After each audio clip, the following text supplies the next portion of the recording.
All right, so today we're diving into Deborah Levy's incredible memoir, Things I Don't Want to Know. It's this really profound, sometimes tough, but ultimately amazing story about what it actually takes for a woman to find and then really claim her own voice. So Levy kicks things off during a spring when, as she puts it, life was very difficult. You know that feeling. She says she was basically at war with herself, couldn't see where she was going at all, everything just felt blurry, out of focus. I mean, here she is, a successful writer, a mom, in the prime of her life. But underneath it all, something was just deeply wrong. And this is where we get to the central mystery that starts the whole memoir. Levy started having these uncontrollable crying spells on the escalators at train stations. Yeah, you heard that right. Going down was fine, but being carried up, it just opened the floodgates. These moving stairs, as she called them, had somehow become these mysterious danger zones.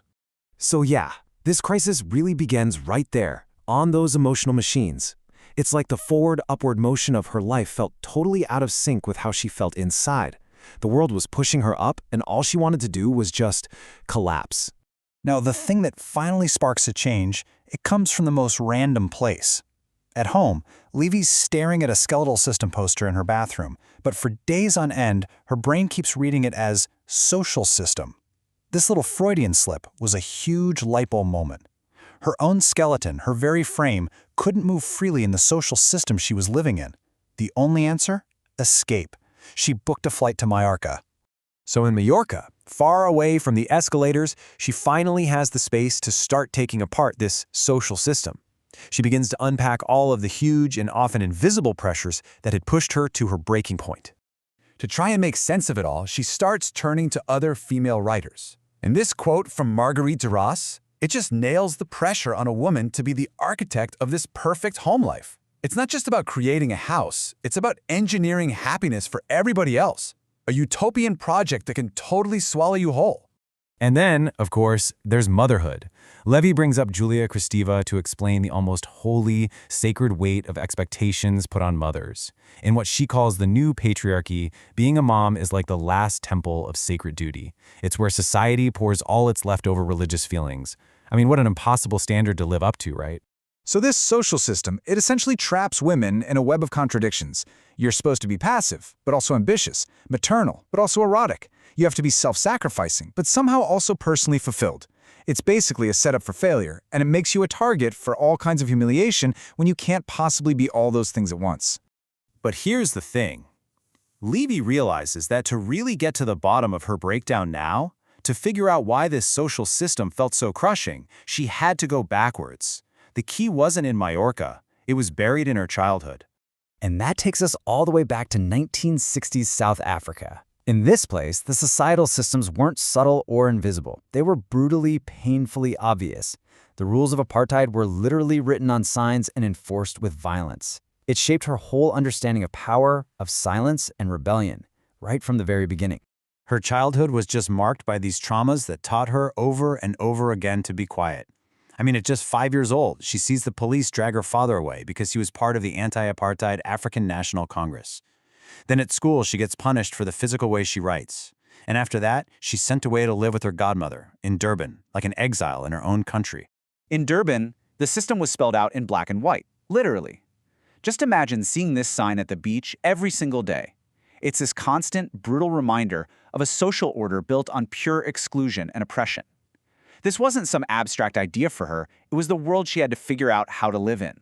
Her fight for a voice becomes literal in the classroom. Her teacher just cannot stand that Levy starts writing on the third line of the page, leaving a blank space at the top. This tiny act of doing things her own way is treated like a full-blown rebellion that has to be crushed. It leads to this terrifying trip to the headmaster's office where he physically punishes her. She was literally being told there was only one right way to put words on a page.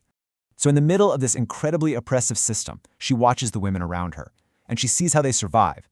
They aren't simple heroes or victims. They have these complex, often conflicting strategies for just getting by in a world that wants to control them. Levy basically saw two completely different blueprints for womanhood.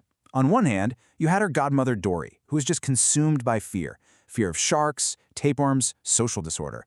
She was a woman trapped inside her own body. And on the other hand, you had her cousin Melissa, who built this plastic armor of makeup and hairspray to live a secret life of rebellion, smoking in secret, dating a forbidden boyfriend, driving barefoot as her own little act of freedom. And this brings us right back to the present day in Mallorca. After digging up all this history, all this pain, Levy has this moment of truth, where everything just clicks into place. It all comes from this one, seemingly simple question. The local Chinese shopkeeper, who's seen her reading one of her own books, just asks her, "You're a writer, aren't you?" It's not an accusation, it's just a statement of fact, but it forces her to look her own identity right in the eye. But just saying yes is so much more complicated than it sounds, because in that split second she realizes what being a writer truly means for her. It's not just about telling stories. It's about learning to be the subject of her own life, not an imposter playing a part. It's about taking apart the very social system, from apartheid South Africa to modern motherhood, that built her. And finally, it's about inventing a whole new language to talk about that experience. For Levy, writing becomes an act of liberation. It's the tool she uses to deconstruct the identity that was handed to her, and to build a new one on her own terms. It's the answer to the crying on the escalator, the punishment in the classroom, all of it. So in the end, this entire memoir, it's Levy's long, complicated, and beautiful answer to that shopkeeper's simple question. It's a map of her journey from being silenced to finally finding her language. And it kind of leaves us with a question of our own, doesn't it? What parts of our own social system do we need to deconstruct to find our own voice?